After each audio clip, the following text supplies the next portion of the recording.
Python के इस chapter में आज हम सीखेंगे वेरिएबल्स के बारे में। वेरिएबल एक ऐसी चीज है जिसके बिना कोई भी प्रोग्रामिंग लैंग्वेज काम नहीं कर सकती। तो वेरिएबल्स क्या होते हैं? मान लीजिए आपके घर में कोई डिब्बा पड़ा, उस डिब्बे में आप कोई भी सामान रख सकते हैं। आप पेन पेंसिल रख सकते हैं, आप आटा दाल चावल रख सकते हैं, आप मसाले रख सकते हैं। प्रोग्रामिंग लैंग्वेज में यही कंटेनर या डिब्बा वेरिएबल्स कहलाता है। ठीक है, अब चलते हैं हम विजुअल स्टूडियो कोड। पिछले वीडियो में मैंने आपको बताया था कि किस तरह से पाइथन इंस्टॉल करते हैं और अपना प्रोग्राम कैसे लिखते हैं और उसे रन कैसे करा। ये पाइथन नाम का फोल्डर है और यहाँ पर मैंने intro.py नाम का एक intro.py नाम का मैंने एक फाइल बना रखी। यहाँ पर हम एक फाइल बनाते हैं जिसका नाम रखते हैं variables.y।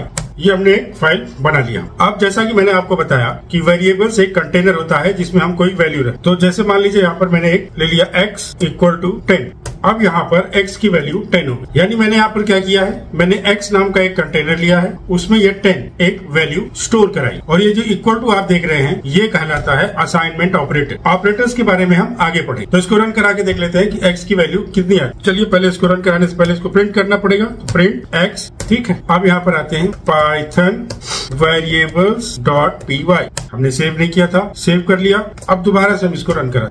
ये देखिए यहाँ पर एक वैल्यू 10 आ गई। इस तरह से हमने x में 10 की वैल्यू स्टोर कर ली। ठीक है, यही होता है वेरिएबल। पर जैसे कि आपके घर में कोई डिब्बा है तो उसमें अगर कोई सामान आप रखने जाते हैं तो उस डिब्बे के लिए भी कुछ रूल्स डिफाइन होते हैं, जैसे उसका ढक्कन सही हो, उसमें कोई लीकेज ना हो। इस तरह की कई सारी बातें आपको ध्यान रखनी पड़ती। उसी तरह प्रोग्रामिंग लैंग्वेज में आपको जब आप वेरिएबल्स डिक्लेयर करते हैं तो उसके कुछ रूल्स फॉलो करने पड़ते। जैसे आपका वेरिएबल्स अल्फा न्यूमेरिक तो हो सकता है। अल्फा न्यूमेरिक का क्या मतलब ये A to Z हो सकता है और 0 to 9 हो सकता है। ठीक है, A to Z हो सकता है और 0 to 9 हो सकता है। मतलब आप वेरिएबल्स का नाम A9 रख सकते, लेकिन आप इसे न्यूमेरिकल वैल्यू से स्टार्ट नहीं कर सकते। मतलब A9 इक्वल टू आप 10 20 ले लेते हैं। यहाँ पर A9 इक्वल टू 20 कर सकते हैं, लेकिन 9 इक्वल टू 20 आप नहीं कर सकते। यहाँ पर एरर शो करने लगे। ये देखिए ये रेड में ऑलरेडी आ गया है। और जब हम इसको प्रिंट कराएंगे, मान लीजिए मैं प्रिंट कराता हूँ प्रिंट A9, ठीक है, और इसको हम लोग यहाँ पर रन कराते हैं तो देखिए क्या आएगा। ये यहाँ पर पहले एरर दिखा रहा है कि 9 है, ये सिंटैक्स एरर है। मतलब आपने इस लैंग्वेज के ग्रामेटिकल रूल्स को फॉलो नहीं किया। तो इसका क्या मतलब है? इसका मतलब यह है कि हम वेरिएबल्स को किसी नंबर से स्टार्ट नहीं कर सकते। इसके साथ ही स्मॉल ए और कैपिटल ए दो अलग अलग वेरिएबल्स हो। ठीक है, मतलब ये लैंग्वेज केस सेंसिटिव है। अब जैसे मैंने यहाँ पर रख दी इसकी वैल्यू 30, ठीक है, और यहाँ पर मैं प्रिंट करा रहा हूँ A और इसके नीचे दूसरा प्रिंट करा देता हूँ प्रिंट A। ठीक है, अब हम इसको रन कराते हैं। आप देखिए यहाँ पर क्या आएगा। ये आ रहा ऊपर 10, उसके नीचे 20, उसके नीचे 30। तो A और A यानी स्मॉल ए और कैपिटल ए सेम नहीं है। मतलब ये लैंग्वेज केस सेंसिटिव है। इसके अलावा इसका एक और रूल होता है कि वेरिएबल्स में कभी स्पेस आप यूज नहीं कर सकते। मान लीजिए मैंने लिखा एज, मैंने वेरिएबल लिया एज और इसमें मैंने ई के साथ गैप कर स्पेस ले ली। अगर इस तरह से हम वेरिएबल डिफाइन करते हैं तो ये एरर शो करेगा। ये एज, ये ई को ये यहाँ पर देखिए एरर दिखाने लगा है। ये एज ई, तो इनके बीच में हम स्पेस नहीं ले सकते। देखिए अगर मैं यहाँ पर इसको रन कराऊंगा तो ये 10 20 30 प्रिंट कर रहा है, यहाँ पर और कुछ प्रिंट नहीं कर रहा है। तो वेरिएबल्स में हम कभी स्पेस नहीं ले सकते। इसके साथ ही हम कोई स्पेशल कैरेक्टर से भी वेरिएबल्स में नहीं ले सकते, है ना, इस तरह से भी नहीं कर सकते हैं। और इसके साथ साथ हम प्री डिफाइंड जो फंक्शंस हैं या पाइथन के जो प्री डिफाइंड कीवर्ड्स हैं उनको भी नहीं ले सकते। जैसे आप इफ नहीं ले सकते, व्हाइल नहीं ले सकते। ये सब क्या है? प्री डिफाइंड कीवर्ड्स हैं पाइथन के, तो उनको भी एज अ वेरिएबल आप नहीं ले सकते। ये सिंपल सा रूल है वेरिएबल्स के बारे में। अब पाइथन में एक एडवांटेज है वेरिएबल्स को लेकर के कि आप एक ही लाइन में कई सारे वेरिएबल्स डिक्लेयर कर सकते हैं। जैसे मैंने यहाँ पर एक्स ए कैपिटल ए इस तरह से लिया था, इसको मैं ऐसे ना लेकर के, चलिए मैंने इसको कमेंट कर दिया।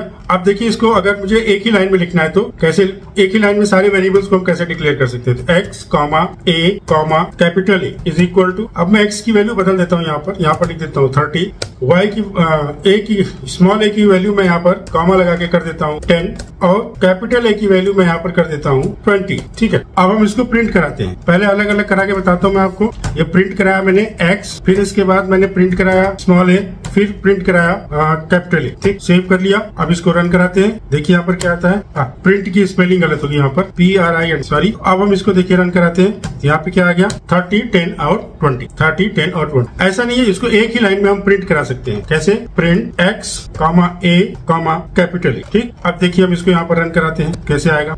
30 10 20 30 10 20। देखिए इस तरह से यहाँ पर ये आ। तो इस तरह से भी हम वेरिएबल्स यहाँ पर डिक्लेयर कर सकते हैं। ये एक बहुत बड़ा एडवांटेज है पाइथन। क्यों एडवांटेज एडवांटेज है कि ये कई सारी लाइनों को कम कर देगा। अगर किसी और लैंग्वेजेस में आप जाते हैं तो वहां पर आपको x इक्वल टू 10, फिर a equal to 20, a equal to 30, इस तरह से लेकर के 3 लाइनें आपको लिखनी पड़ेगी। 3 लाइन आपका जाएगा, तो जब आप स्क्रॉलिंग इससे काफी ज्यादा बढ़ जाती है, तो उस स्क्रॉलिंग को आप यहाँ पर बचा सकते हैं इस लैंग्वेज में।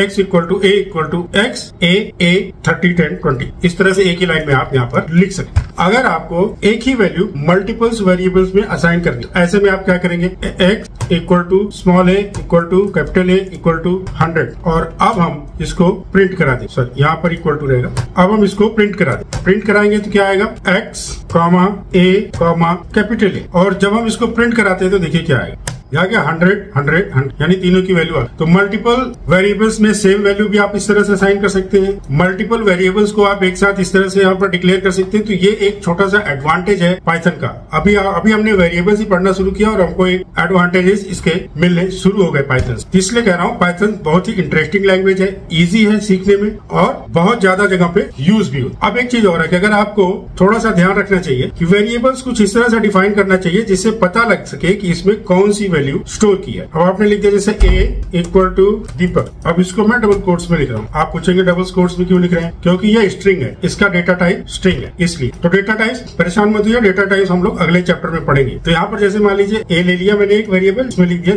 और इसको प्रिंट कराएंगे और यहाँ पर लिखेंगे a, और जब हम इसको रन करेंगे तो क्या आएगा, दीपक। तो इस तरह से लेने में कोई प्रॉब्लम नहीं है, टेक्निकली ये सही काम करेगा। लेकिन अच्छा हो अगर हम इसे नेम की इस तरह से ले वेरिएबल, अगर किसी की एज डिफाइन करनी हो तो हम इस तरह से ले, बजाय इसके यहाँ पर एज लिखे और यहाँ पर जो भी उसकी वैल्यू हो उसको यहाँ पर हम स्टोर करें, बजाय इसके कि a b c d लिखे, जिससे कि हमें उसे ट्रेस करना पड़े इस वेरिएबल में क्या वैल्यू स्टोर हो रही है। तो यहाँ नेम देख करके ही समझ में आ रहा है कि इसमें नेम स्टोर हो रहा है। थोड़ा इस तरह से ध्यान रखना चाहिए, वेरिएबल्स का नाम थोड़ा इस तरह से रखने से इजी होगा, टेक्निकली कुछ गलत नहीं होगा, इजी हो। ठीक है, ये हो गया पूरा वेरिएबल्स के बारे में। अगले वीडियो में हम लोग पढ़ेंगे डेटा टाइप्स के बारे में और ये जानने की कोशिश करेंगे कि डेटा टाइप क्या होते हैं, कितने टाइप के होते हैं, उन्हें कैसे हम यूज करते। तो मिलते हैं अगले चैप्टर।